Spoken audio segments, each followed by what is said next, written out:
Dipanggil untuk ahli berikutnya, Muhammad Kudori.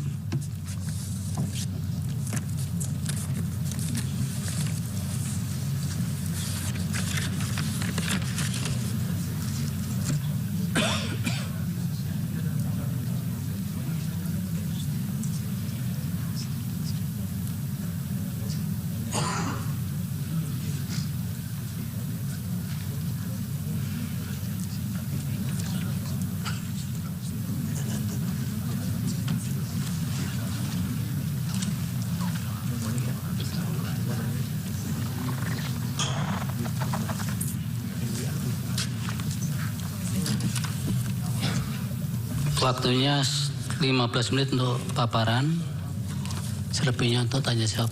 Silakan. Baik, bismillahirrahmanirrahim. Yang mulia Ketua Mahkamah Konstitusi, Wakil Ketua Mahkamah Konstitusi, dan para Hakim MK, yang terhormat rekan-rekan dari tim hukum 01, 02, dan 03 KPU Bawaslu, dan semua hadirin, Assalamualaikum warahmatullahi wabarakatuh. Saya adalah saksi ahli terakhir. Saya sebetulnya mendesain agar Bang Yusril menunjuk saya jadi saksi nomor 1. Apalah daya saya gagal, saya jadi saksi terakhir. Dari pagi sudah di sini sampai sore malam ini baru ada di sini. Hikmahnya adalah dalam Pilpres 2024 ini, kalau ada tuduhan dari orang tertentu bahwa saya mendesain hasil suara Pilpres, maka rasanya sih itu nggak mungkin, karena saya mendesain Bang Yusril satu orang aja nggak bisa, apalagi 164 juta masyarakat di seluruh Indonesia, 164 juta pemilih. Nah, yang jelas stempel apapun yang diberikan kepada saya pada hari ini, saya dikontak oleh Bang Yusril beberapa hari yang lalu, saya diminta untuk menjawab pertanyaan efek bansos dalam Pilpres Indonesia 2024, dan saya berusaha untuk menjawab dengan sebaik-baiknya dengan pengalaman dan teori-teori yang saya pernah alami dalam masa saya kuliah. Cara uji efek bansos dalam perilaku memilih di Pilpres Indonesia 2024, kalau menurut saya ada dua macam, yaitu non sistematis dan sistematis. Non sistematis itu adalah perasaan, dugaan. Tadi saya mendengar Bang Hasan mengatakan perasaan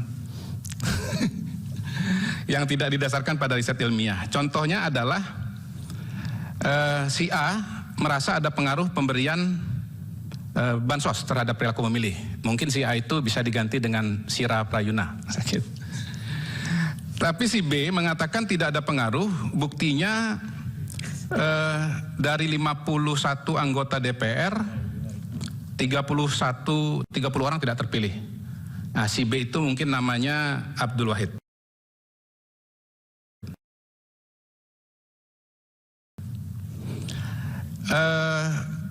Bisa juga ada yang mengatakan bahwa memang ada pengaruhnya dan tidak ada pengaruhnya. Kalau saya pribadi mengatakan nggak ada. Kalau dari pengalaman pribadi ya, dengan cara non sistematis bukan sistematis. Dari mana saya mengatakan demikian? Karena saya punya seorang teman aktivis LSM, dia mendapatkan jaminan sosial dalam bentuk BPJS Kesehatan, sakit tiroid, dioperasi lehernya 2 kali, tapi dia tidak memilih 02 dan sangat anti pada Pak Jokowi. Nah, ini kalau non sistematis, kembali kepada perasaan masing-masing gitu. Kalau kita sakit gigi, jangan dipikir semua orang sakit gigi gitu. Yang sakit cuman kita sendiri. Karena itu dalam konteks ini sebetulnya yang mulia, sebetulnya hanya ada satu cara untuk menguji efek bansos dalam Pilpres 2024 di Indonesia, yaitu dengan cara melakukan riset khusus untuk Pilpres Indonesia 2024. Saya garis bawahi Pilpres Indonesia 2024. Kalau pilkada boleh nggak? Nggak boleh. Karena yang sedang kita sidang ini adalah Pilpres. Boleh nggak kalau di Meksiko? Boleh nggak kalau di Jerman? Nggak boleh. Karena Pilpresnya Indonesia. Boleh nggak Pilpres tahun 2019? Nggak boleh. karena sidangnya Pilpres 2024. Itu. Nah, ini agak mundur dikit nih. Riset perilaku pemilih itu satu-satunya cara kita untuk menjawab, Pak. Nah, melihat hubungan antara pemberian bansos dengan perilaku pemilih, tentu harus menggunakan riset ilmiah dan analisa statistik. Tadi sudah dikutip oleh Hasan Nasbi beberapa bagian, tapi saya mencoba membuat lebih menyeluruh. Jadi analisis statistik dalam riset-riset sosial dan perilaku pemilih itu secara garis besar 3. Pertama, deskriptif atau cross tabulation. Di sini dia melihat pola, apakah ada pola pilihan yang berbeda antara yang menerima dan tidak menerima bansos, ya. Dan ini ada risetnya. Jadi dilihat yang beri bansos, yang menerima bansos itu beda nggak pilihannya dengan yang tidak menerima bansos. Tadi juga sudah ditunjukkan. Mungkin nanti saya juga tunjukkan. Kemudian korelasi, ya, melihat hubungan antara pemberian bansos dengan pilihan capres. Menurut saya untuk Pilpres 2024 di Indonesia ini tidak ada risetnya, Pak. Saya nggak ketemu. Saya berusaha mencari tapi tidak ketemu. Nah, tadi kalau Bang Hasan Nasbi mengibaratkan atau menganalogikan korelasi itu dengan perjalanan dia dengan Bang Yusril naik kereta, saya mau buat analogi yang lebih mendekati dalam dunia riset.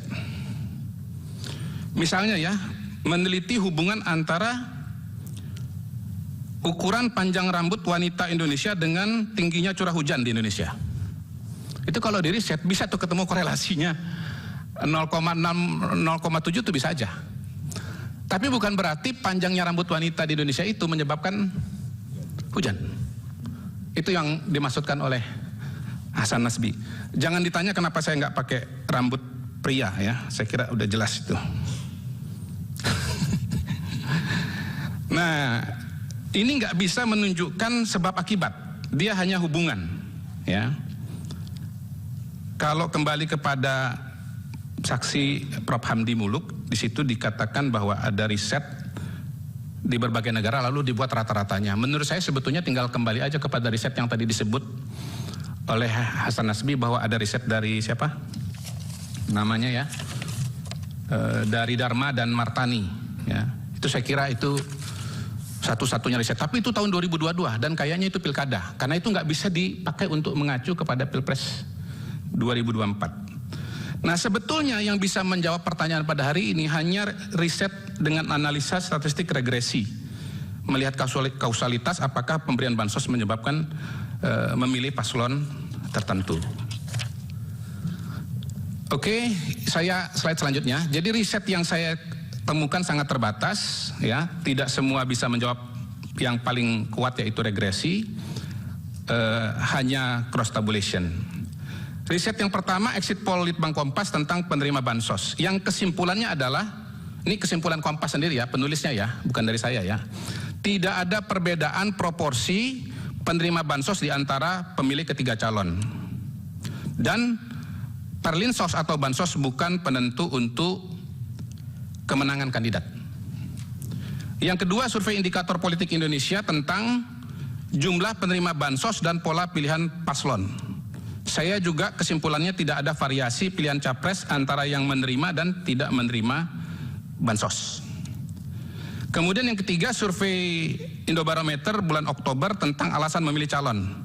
Dari sekian banyak jawaban responden, tidak satu pun ya, atau tidak ada persentase yang signifikan yang menyebut karena menerima bansos. Adanya karena faktor kepribadian, karena tegas, karena merakyat, karena pintar dan seterusnya. Dan biasanya ini adalah temuan-temuan dari riset-riset voting behavior di berbagai negara di dalam kajian-kajian akademik. Nomor 4, survei indikator politik Indonesia, sama juga pola jawabannya, cuman saya mau menunjukkan saja bahwa ada survei Indobarometer, bahwa ada survei indikator politik. Kemudian survei indikator politik Indonesia juga menunjukkan bahwa proporsi pemilih berlatar sosial ekonomi menengah ke atas, di mana penerima bansos itu kecil, yang memilih 02-nya atau Prabowo Gibran justru lebih dominan dibandingkan dengan pemilih berlatar belakang ekonomi menengah ke bawah yang notabene banyak menerima bansos atau penerima bansosnya besar, sehingga kesimpulannya adalah kelompok bukan penerima bansos atau kelompok dengan bansos yang kecil justru lebih dominan memilih 02. Ini saya tunjukkan data-datanya. Coba lanjut. Nah, itu kita lihat bahwa ini dilewatin aja, ini udah dibahas oleh Hasan tadi. Ini yang belum ditampilkan oleh Hasan. Di situ kelihatan bahwa baik untuk Anies Muhaimin, Prabowo Gibran maupun Ganjar Mahfud, proporsi yang ditawari dan menerima bansos itu sama, 16-15%. Jadi kurang lebih sama. Dan di sebelah kanan itu Bapak Ibu sekalian, itu adalah kutipan tulisan peneliti dari Kompas ya. Yang kesimpulannya di bawah itu saya garis bawahi, dalam hal ini berarti bansos tak menjadi faktor pengubah elektabilitas capres dan cawapres. Ini bukan saya yang nulis. Ini adalah screenshot dari tulisan peneliti Kompas. Oke, lanjut.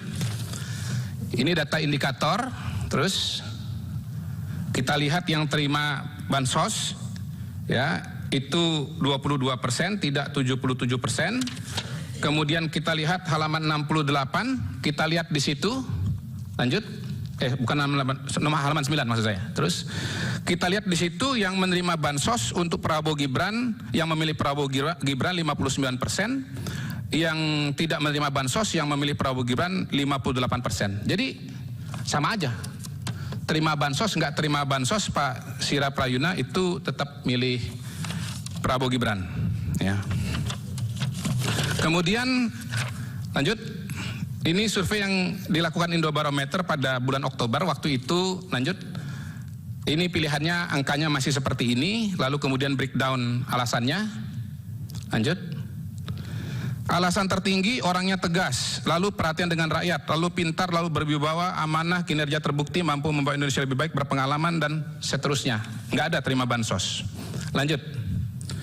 Kalau di breakdown, ternyata 100% orang yang memilih presiden karena tegas, itu ke Prabowo 87%, ke Ganjar 6%, ke Anies 5%. Orang yang memilih presiden karena alasan dekat dengan rakyat, yang ke Prabowo 9%, ke Ganjar 78%, ke Anies 11%. Orang yang mau presiden pintar, ke Prabowo 8%, ke Ganjar 20%, ke Anies 71%, dan seterusnya. Jadi kita lihat memang masyarakat itu memilih capres karena dia punya kualitas tertentu. Nah, kenapa calon A menang dibandingkan dengan calon B? Karena yang mau kualifikasi A mungkin proporsinya lebih besar daripada kualifikasi B. Saya ingat tahun 2014 yang menang Pak Jokowi, kenapa? Yang mau presiden merakyat lebih tinggi daripada yang mau presiden tegas. Tahun 2019 pola itu tetap sama, ditambah satu variabel lagi yang tinggi, kerja nyata, dan itu lari kepada Pak Jokowi. Nah, tahun ini kalau survei Indobarometer paling tinggi adalah orangnya tegas. Kemudian lanjut halaman 15, ini survei indikator, ini elektabilitasnya, ini pasca pemilu. Lanjut. Ini alasan-alasannya kalau versi indikator, ini paling mampu memimpin, suka saja, jujur, ingin perubahan, paling meyakinkan, dan seterusnya. Oke, terus nah, ini saya mau tunjukkan bagaimana penerima bansos kalau menurut survei itu makin tinggi pendidikan makin rendah. Di bawah SD 26%, kalau udah kuliah 7% saja. Di bawahnya lagi yang kotak hijau, pendapatan di bawah 1 juta yang pilih Prabowo Gibran 67%, yang di atas 4 juta, sorry ini menerima bansos ya, yang menerima bansos yang di bawah 1 juta 32%, yang di atas 4 juta masih ada juga nih 11%. Lanjut. Tabel yang di atas itu yang pendidikan SD yang memilih Prabowo Gibran 55%, yang kuliah 71%. Yang kotak hijau di bawah, pendapatan di bawah 1 juta, yang milih Prabowo Gibran 49,8%, di atas 4 juta 72%. Jadi justru di kalangan yang paling sedikit menerima bansos malah pasangan Prabowo Gibran justru lebih kuat. Lalu bukti yang tidak langsung ya, ini karena memang bukan seperti di kampus betul-betul riset, jadi saya pakai juga data-data yang tidak berkaitan langsung dengan survei, tapi ini sudah sering disebut oleh teman-teman sekalian. Lanjut, bahwa melihat efek bansos pada pilihan capres lewat hasil pemilu, kita lihat di luar negeri, langsung halaman 23, ya, karena waktunya ada pendek. Di situ ternyata di luar negeri, di mana tidak ada bansos, tidak ada kepala desa, ya, itu malah angka 0263,7, sehingga saya berseloroh bahwa seharusnya ya kalau di Indonesia nggak ada bansos, ya harusnya kita 63,7% juga istilahnya gitu kan, istilahnya 02 itu. Kemudian bukan cuma dari angka tetapi juga dari PPLN, dominan 66 PPLN dari 127, sekitar 51%. Kemudian kita lihat di Sumatera Barat dan Aceh, di mana ada bansos dibagikan, yang menang adalah Anies dan Muhaimin, ya, Prabowo Gibrannya kalah. Dan sebetulnya kalau kita mau lebih cermat, bahkan di provinsi yang dimenangkan oleh Prabowo Gibran, angkanya juga bervariasi. Di Jawa Timur 65, di Jawa Tengah 53. Gitu. Jadi harusnya kalau memang bansos itu variabel yang sangat dominan, maka dia menjadi sebuah konstanta di mana kira-kira angka di seluruh provinsi itu harusnya kurang lebih sama. Tapi nyatanya kan sangat bervariasi, artinya ada variabel-variabel yang berpengaruh. Gitu. Terakhir, dengan uraian dan data di atas yang tentu saja sangat terbatas, karena memang sekali lagi idealnya adalah ada riset yang dianalisa dengan regresi dan disusun dengan betul-betul sangat serius. Tetapi kelihatannya bansos ini pengaruhnya, ya kalau kita lihat pola-pola tadi ya, sebetulnya tidak ada. Jadi pertanyaannya, mengapa perlinsos, bansos tidak mempengaruhi pilihan presiden? Ini bukan perasaan ya Bang, ini kan data survei ya Bang Sira ya. Karena rakyat sesungguhnya, saya mau pelan-pelan di sini. Karena rakyat sesungguhnya melihat perlinsos berbeda dengan money politics atau serangan fajar. Bansos, perlinsos dari pemerintah dikonstruksi atau dipersepsi oleh masyarakat sebagai hak mereka. Nah, ini saya senang banget tadi mendengar Bang Todung Mulya Lubis mengatakan, ya perlinsos itu harusnya adalah entitlement buat rakyat. Cocok Bang, sama kita Bang. Ya, nggak salah tadi Abang pertama kali menyebut nama saya di awal sidang ini. Kita sama. Sama Bang, khusus entitlement ini sama. Jadi perlu dibuat distingsi yang mulia, hakim sekalian. Perlu dibuat distingsi antara perlinsos dari negara dan money politics atau serangan fajar dari oknum kandidat. Perlinsos adalah program negara untuk melindungi masyarakat yang rentan. Warga negara merasa entitled, berhak untuk mendapatkan perlinsos, dan karena itu melihatnya sebagai kewajiban negara. Nggak punya utang. Nggak punya utang sama yang memberi. Sementara money politics adalah upaya dari kandidat untuk membeli suara pemilih. Pemilih merasa berhutang atau merasa wajib memilih partai atau kandidat yang memberi. Meskipun pada kenyataannya sebagian pemilih tidak merasa terikat untuk memilih pemberi money politics. Barangkali Bang Sira juga sudah merasakan. Barangkali ya. Jadi tidak ada jaminan. Ya, siap. Tidak ada jaminan bahwa memberikan money politik serangan fajar itu akan memilih kandidat, apalagi kalau itu adalah perlinsos. Terima kasih. Wassalamualaikum warahmatullahi wabarakatuh. Waalaikumsalam. Untuk tanya jawab Pak Yang Mulia Pak Daniel bisa memandu. Baik, terima kasih Yang Mulia Ketua. Yang Mulia Ibu Bapak Hakim, izinkan saya akan pandu untuk tanya jawab. Yang pertama, pihak terkait silakan, 2 orang untuk bertanya. Terima kasih Yang Mulia. Terima kasih kepada saudara ahli. Biasa saya sebut Mr. Ki. Siapa ngotot? Tidaklah mudah untuk bisa menerima begitu saja apa yang saksi sampaikan, apa ahli sampaikan, karena justru itulah yang menjadi pokok persoalan di dalam perkara ini. di mana pihak pemohon mengatakan bahwa bansos berpengaruh terhadap pilihan, tapi dengan data-data yang Anda sampaikan tadi itu berdasarkan penelitian pada Kompas dan Indikator mengatakan bahwa ternyata bansos itu tidak ada pengaruhnya dengan pilihan. Anda sudah menjelaskan semua data-datanya, saya tidak perlu ulangi lagi.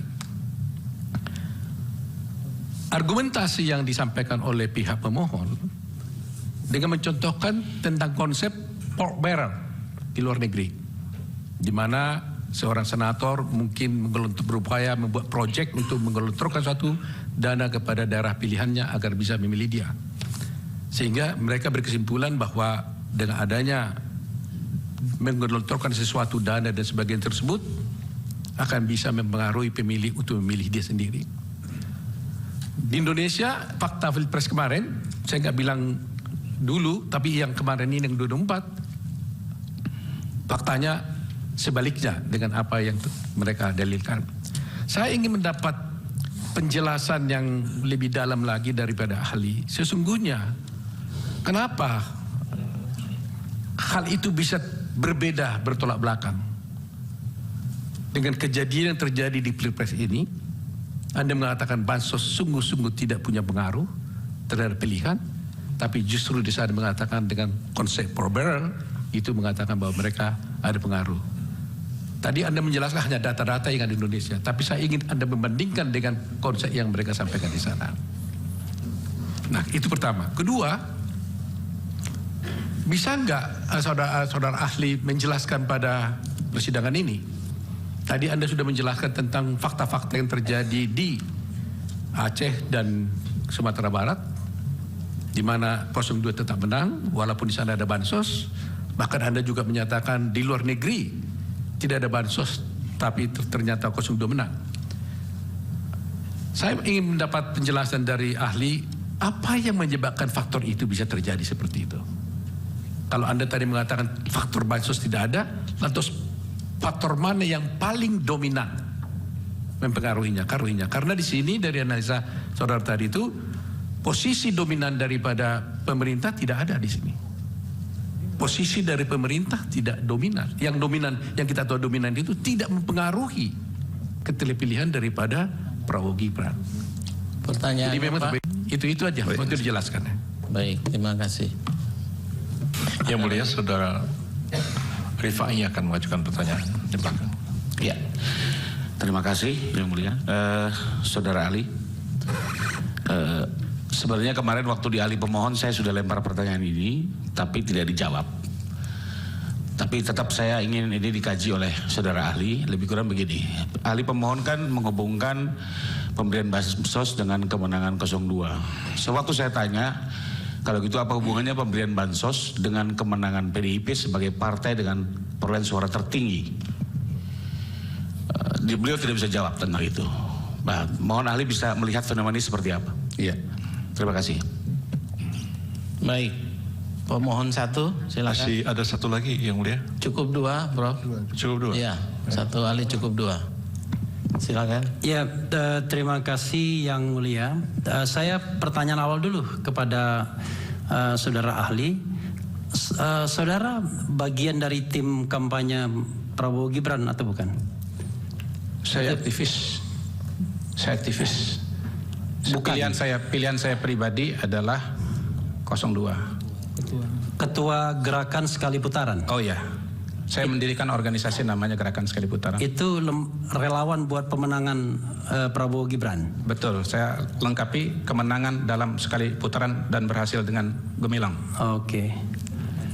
Tetapi Silakan agak pertanyaannya, berbeda Pak sama Refli. Hasan Nasbi. Saya bertanya, tapi Ya. pertanyaan ini pertanyaan yang memang saya ambil dari aspirasi, aspirasi yang saya pahami. Pertama, tadi Anda mengungkap Indobarometer ya, itu kan perusahaan saudara ya, perusahaan itu ya, perusahaan, bukan LSM kan? Berapa kali Anda melakukan survei yang terkait dengan Pilpres dan dari mana sumber dananya atau dengan siapa pendonornya atau pendananya, itu yang pertama. Yang kedua adalah kan Anda badan hukum ya, sebagai wujud akuntabilitas pasti ada pajaknya, ya kan? Kira-kira bersedia nggak Anda memberikan fotokopi pajak kepada majelis untuk melihat soal integritas? Pertanyaannya apa yang ini sudah dipresentasi terlalu tadi personal begini ya. Jadi pertanyaan aja mengenai soal kasus yang kita hadapi saja sebaiknya. Begini, Yang mulia. tolong pihak terkait menghormati pertanyaan saya. Kalaupun dia tidak mau menjawab itu nggak apa-apa. Iya, baik Pak Refli. Saya juga punya hak untuk memberikan tanggapan I know. bantahan. Dan Anda sudah melakukan itu. Sama-sama Karena itu kita menghormati. Ya oke. Baik Pak Silakan. Otto, Pak Refli lewat hakim ya. Oke. Saya lanjutkan ya. Karena itu soal integritas juga ya. Soal integritas. Nah, yang ketiga adalah kalau data dipublikasikan itu ada raw datanya. Istilahnya itu atau coding ya yang Anda inputkan kepada sistem survei dan lain sebagainya. Itu penting. Bersediakah Anda memberikannya raw data itu kepada majelis hakim agar majelis hakim bisa melihat raw datanya? Nanti kalau majelis hakim nggak paham membacanya ya cari survei yang independen yang bukan dari bagian tim pemenangan untuk melihat itu. Itu saja yang mulia. Terima kasih. Dan terima kasih juga kepada kawan Utuh Hasibuan. Terima kasih. Baik. Salam. Ada lagi dari 01? Cukup. Silakan pemohon 02. Terima kasih Yang Mulia. Kami juga agak bingung nih mau memanggil saudara ahli atau saksi ya karena dari awal sudah menyatakan berpihak. Tapi baiklah, kami memperhatikan dan menghitung bahwa menjelang atau berdekatan dengan hari pencoblosan bulan Januari, Februari atau masa kampanye, Presiden orang nomor 1 Republik ini sibuk kesana kemari sampai 24 kali membagi-bagi bansos atau yang disebut sebagai perlinsos atau apapun itu namanya. Dalam pengamatan kami tidak ada masalah kelaparan yang masif, nggak ada bencana sosial, tidak ada bencana alam yang patut mendapat perhatian seorang presiden sehingga sibuk melakukan urusan tersebut. Bahkan menterinya tidak sesibuk itu yang bertugas untuk urusan sosial. Lalu apa justifikasi profesional seorang presiden, panglima tertinggi, membagi-bagi bansos pada masa kampanye? Kalau menurut kami, dan ini kami masukkan dalam permohonan kami, itulah contoh nyata nepotisme, satu-satunya alasan elektoral untuk mendukung anaknya menjadi wakil presiden. Nggak ada alasan lain. Bagaimana pandangan saudara? Baik, ada lagi? Silakan Pak Sira. Makasih Yang Mulia. Ini kawan saya kok dari ini saya terus disebutnya. Ya nggak apa-apalah, namanya kawan. Saya mau tanya pertama, ketika bansos belum digelontorkan dengan masif, survei Prabowo itu masih rendah, saudara ahli. Tapi ketika Pak Jokowi masif turun ke bawah bagi-bagi bansos, kemudian mengalami peningkatan yang sangat drastis dan juga melibatkan aparatur negara. Ya. Dalam politik kita mengenal apa yang kita sebut sebagai agensi, kemudian proksi. Kalaupun presiden tidak melakukan secara langsung, dia punya agents untuk melakukan gerakan politik, mengagregasi politik dengan instrumen kekuasaan negara yang ada. Nah, kalau kita lihat hasil survei Carta Politika dari tanggal 26 sampai 31 Oktober, itu kita lihat suara Prabowo itu masih 34,7%. Apa mungkin ya tanpa bansos kemudian pola kampanye gemoy, joget-joget, kemudian mempengaruhi preferensi politik masyarakat secara cepat? Apa mungkin? Tadi saksi kita, 2 orang anggota DPR, begitu gamblang memberikan penjelasan di hadapan sidang ini bahwa efek benefit secara elektoral diperoleh dari pembagian bansos. Lalu apa bedanya antara pemilu legislatif dengan pemilu presiden terkait dengan pengaruh dari bansos ini? Coba saudara ahli jelaskan kepada kami. Terima kasih. Baik, terima kasih. Dari termohon. Terima kasih majelis. Pertanyaan yang sama saya ajukan kepada saudara ahli sebagaimana pertanyaan kepada ahli sebelumnya. Kalau saudara ahli tadi berdasarkan pembacaan hasil riset yang sudah ada berkesimpulan bahwa bansos tidak mempengaruhi elektabilitas atau keterpilihan seseorang, dan tadi ditegaskan untuk pemilu presiden di Indonesia tahun 2024.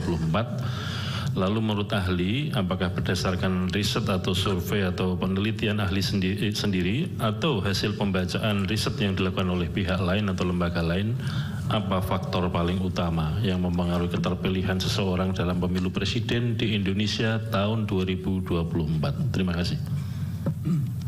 Cukup dari termohon. Dari Bawaslu silakan. Tidak ada. Dari Bawaslu tidak ada. Silakan Pak Kodari. Yang mulia. Oh iya. Dari Hakim. Ya, terima kasih. Yang mulia Pak Ketua.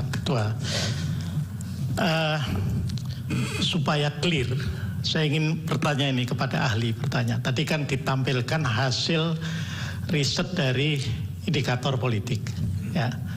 Kemudian diulas dan juga ada dalam tampilan faktor-faktor yang menyebabkan pemilih itu memilih tegas dan segala macam.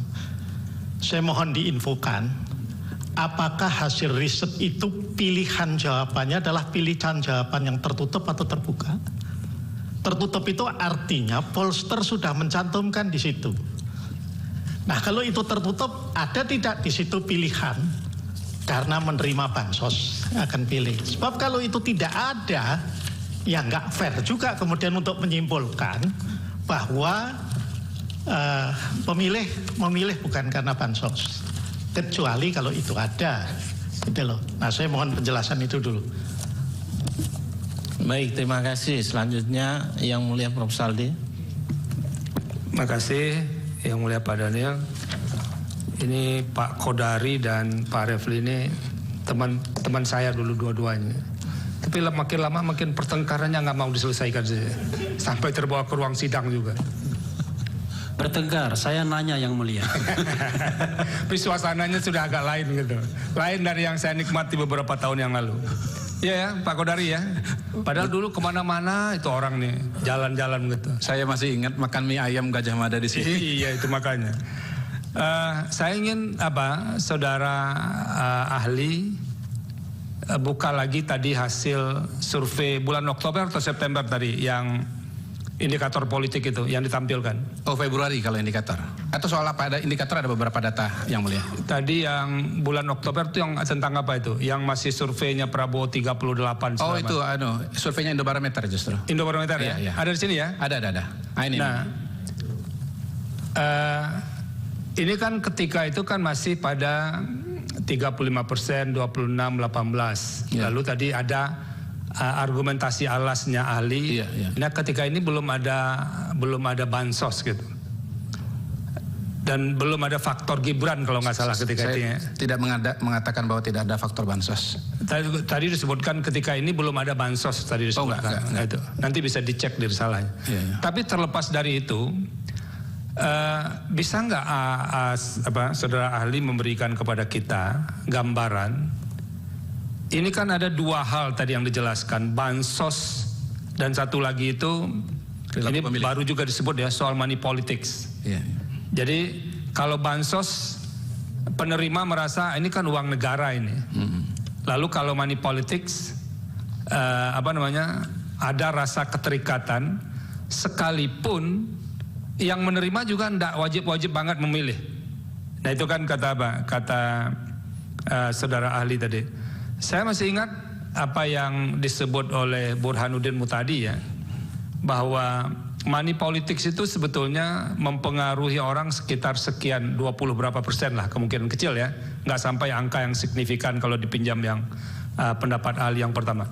Ada enggak hasil survei terbaru saudara ahli dari dari indikator politik ya. Indobarometer. Indobarometer. Ini Indobarometer. Kira-kira survei yang minta penjelasan, kira-kira kalau ada serangan fajar itu seberapa besar sih pengaruhnya terhadap keterpilihan? Ada nggak survei itu dilakukan? Sebab ini kan para lembaga survei kan mulai terdorong juga ke satu titik isu bansos ya, karena isu itu memang besar. Lalu itu yang kemudian muncul.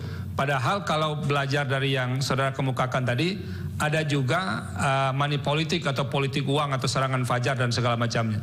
Ada survei enggak dari lembaga saudara yang berkait dengan ini, Pak Kodari? Baik. Itu satu. Yang kedua, ada survei juga enggak yang bisa membantu kita? Itu kalau di negara lain, ini bukan cerita negara lain, ini bicara Indonesia saja.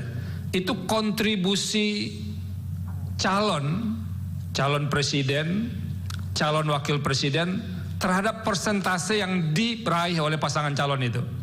Jadi ini kan dua nih, Anies dengan Muhaimin, Ganjar dengan Mahfud, kemudian Prabowo dengan Gibran. Ada nggak hasil penelitian yang bisa menjelaskan kontribusi masing-masing individu terhadap pasangannya? Misalnya angka 58% Prabowo itu berapa persen sih kontribusi Prabowo terhadap angka 58, kemudian kontribusi Gibran terhadap angka 58 itu. Begitu juga dengan yang lain-lain. Ada nggak hasil penelitian? Supaya kami ada bekal juga nih Pak Kodari. Jangan lalu berasumsi soal bansos juga. Ternyata ada faktor lain yang juga berkontribusi terhadap keterpilihan. Itu saja, terima kasih. Masih ada yang lain? Baik, tidak ada. Ada 7 penanya Pak Kodari. Kalau bisa menggunakan waktu seefektif mungkin. Kalau perlu jam 9 sudah selesai. Baik, terima kasih Pak Daniel. Mudah-mudahan bisa ini. Silakan. Soalnya berat-berat ini pertanyaannya, apalagi dari sahabat saya Refli Harun. Dari Pak Otto, tidak mudah untuk menerima tesis ini bahwa bansos tidak berpengaruh pada pilihan capres. Bagaimana dengan mengapa hal itu bisa berbeda dengan perasaan teman-teman ya, kira-kira begitu ya? Ya karena teman-teman tadi perasaan. Ya mungkin saya nggak menyebut imajinasi ya, perasaan lah. Sementara ini temuan. Yang kedua ini mungkin orang per orang. Sementara ini kan sistematis dari sampel yang ditarik dengan metode ilmiah sehingga mewakili seluruh masyarakat Indonesia. Jadi kalaupun misalnya pakai terminologi perasaan, itu terminologi perasaan teman-teman pemohon, sementara temuan ini adalah perasaan rakyat Indonesia. Barangkali itu singkatnya. Kemudian yang kedua, bisakah jelaskan soal Sumbar dan Aceh? Apa faktornya? Untuk objektifnya harus diadakan riset tersendiri di masing-masing provinsi itu. Karena sekali lagi yang kita punyai pada hari ini dan saya kutip pada hari ini adalah data riset nasional. Itu gabungan dari responden di Sumatera Barat, di Aceh, Jawa Tengah, Jawa Timur, Papua dan seterusnya. Jadi ini gabungan faktor nasional. Nah pasti ada faktor-faktor yang khas atau bahkan mungkin urutannya berbeda atau variabelnya berbeda antar provinsi. Itu jawabannya. Kemudian Pak Rifai, hubungan kemenangan PDIP dengan bansos. Saya punya pertanyaan sejenis untuk PDIP, untuk partai politik, pilihan partai politik, tetapi karena ini temanya soal capres, jadi saya tidak membawa datanya dan tidak sepenuhnya hafal juga. Tapi yang saya ingat itu sebetulnya kembali kepada variabel-variabel yang biasa ditemukan pada pilihan partai. Misalnya faktor ketertarikan kepada tokoh, suka dengan tokohnya, kemudian kebiasaan, kemudian kadernya atau calegnya bagus, dan variabel-variabel lainnya. Kurang lebih begitu. Nah, biasanya partai yang paling lengkap daya tariknya punya tokoh, punya caleg yang bagus, yang kuat, kemudian faktor sudah lama, jadi udah jadi kebiasaan untuk memilih partai tersebut, itu akan lebih unggul. Untuk Bang Refli, saya jawab yang sesuai dengan topik saja.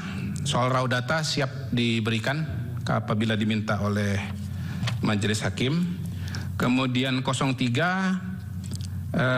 ini topiknya di luar tema yang dimintakan oleh 02 oleh advokat 02 kepada saya, karena itu saya skip.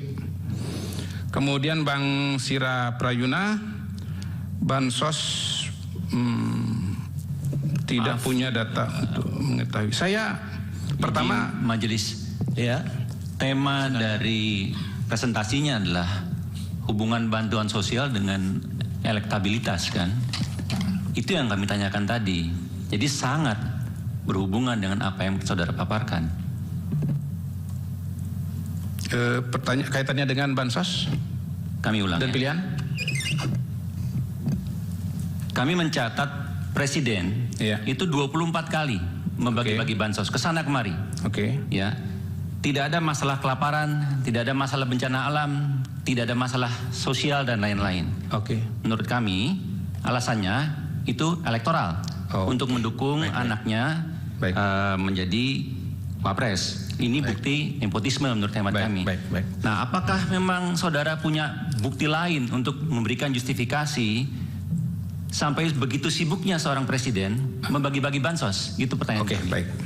Ini saya menjawabnya kali ini dengan perasaan, izin ya. Jadi kan perasaan beliau, ini saya jawab dengan perasaan saya. Perasaan saya, Pak Jokowi sedang menjalankan tugas sebagai Presiden Republik Indonesia yang baik. Dan Presiden yang suka belusukan. Mau ada pemilu, nggak ada pemilu, dia pasti keliling Indonesia. Dah, tuh. Kemudian untuk Bang Sira, masih pada masa-masa terakhir. Saya tidak berani mengatakan ini, karena saya tidak meriset, jadi saya tidak bisa menjawab. Kalau saya nggak tahu, saya bilang nggak tahu. Kalau soal perasaan, saya jawab perasaan. Tetapi saya merasa lagi ya, atau mengasumsikan bahwa sebetulnya Perlinsos ini, sekali lagi Bapak Ibu sekalian, bukan sesuatu yang tiba-tiba ada lonjakan-lonjakan besar. Terutama kalau kita bicara Perlinsos secara menyeluruh. Ya, kan selama ini yang disampaikan kan angka 496 itu. Saya hakul yakin bahwa subsidi listrik itu diberikan dari Januari, Februari, Maret, termasuk juga ke belakang. Karena kalau enggak listrik kita gelap dari Januari sampai September. Saya berasumsi bahwa BBM itu subsidinya diberikan dari Januari terus sampai, karena kalau enggak mobil kita mogok semua. Izin yang mulia. Izin yang mulia. Dari? Diizinkan dari kosong. Oh, silakan. Jadi pertanyaan kami sebenarnya adalah ada lonjakan bansos 2003 ke 2024, 2023 ke 2004 dari 23 triliun ke 54 triliun lebih dengan alasannya adalah El Nino.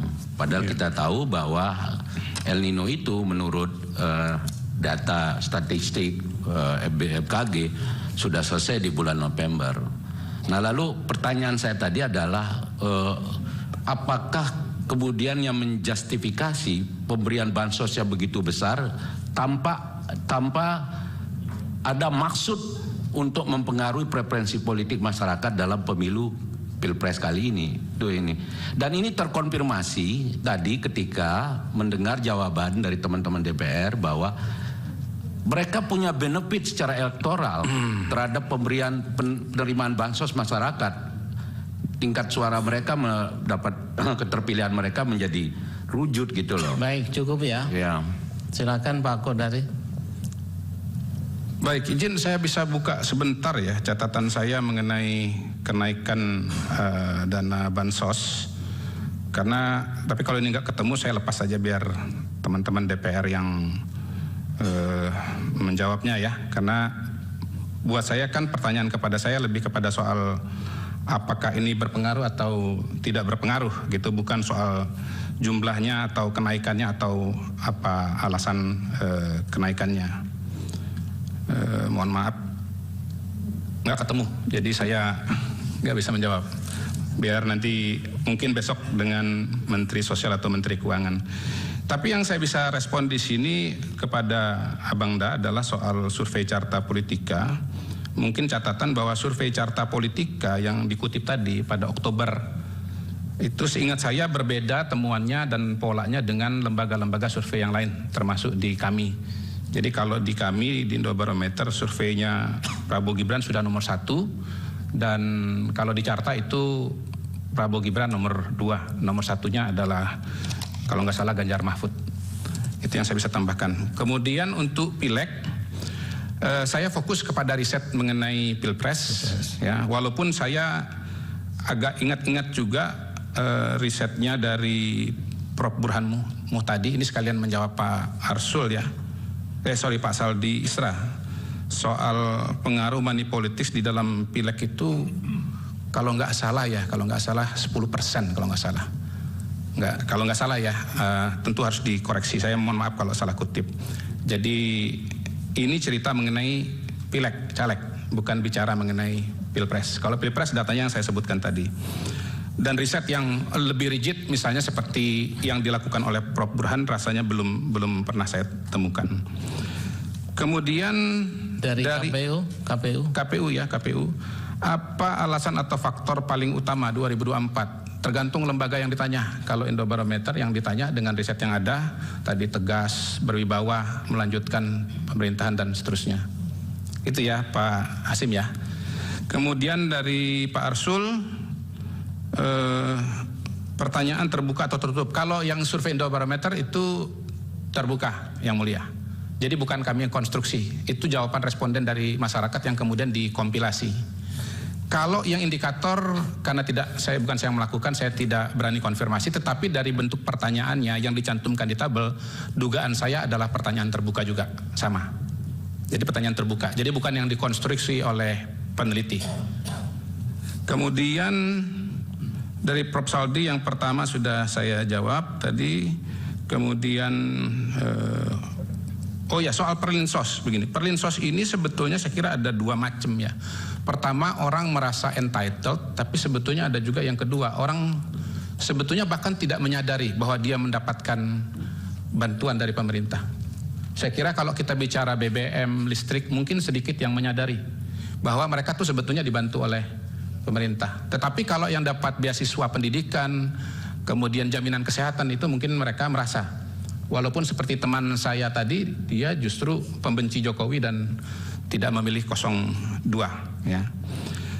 Soal kontribusi mengenai wakil presiden, ini kalau di risetnya Kompas itu dinyatakan ada ya. Jadi dia mengatakan bansos tidak ada tetapi peran wakil ada. Nah, kalau saya melihat bahwa paslon 02 itu untuk kalangan pemilih muda misalnya, itu proporsinya tinggi dibandingkan dengan usia yang lebih muda. Jadi anak muda itu jumlah yang memilih 02 lebih banyak. Dan hemat saya dengan metode cross tabulation kita bisa mengatakan bahwa ada pengaruh Gibran sebagai wakil presiden di situ. Tapi berapa persen saya tidak bisa katakan. Dan saya tidak bisa mengatakan atau menjawab berapa kontribusi Pak Mahfud kepada Ganjar, berapa kontribusi Muhaimin kepada Anies Baswedan. Demikian yang mulia, terima kasih. Baik, yang mulia, ada pertanyaan yang belum dijawab tadi, yaitu berapa kali Anda melakukan survei yang terkait dengan Pilpres, karena kan dia mengutip Indobarometer lembaganya. Lalu sumber pendanaan itu penting, karena disitulah sumber integritas pollster atau surveyor menurut saya. Baik, saya kira tidak mesti harus dijawab itu. Iya, saya jawab aja satu kali. Silakan kalau dijawab. Iya, saya jawab satu kali. Ya, satu kasih. kali ya. Baik, terima kasih. Terima kasih untuk keterangannya Pak Kodari.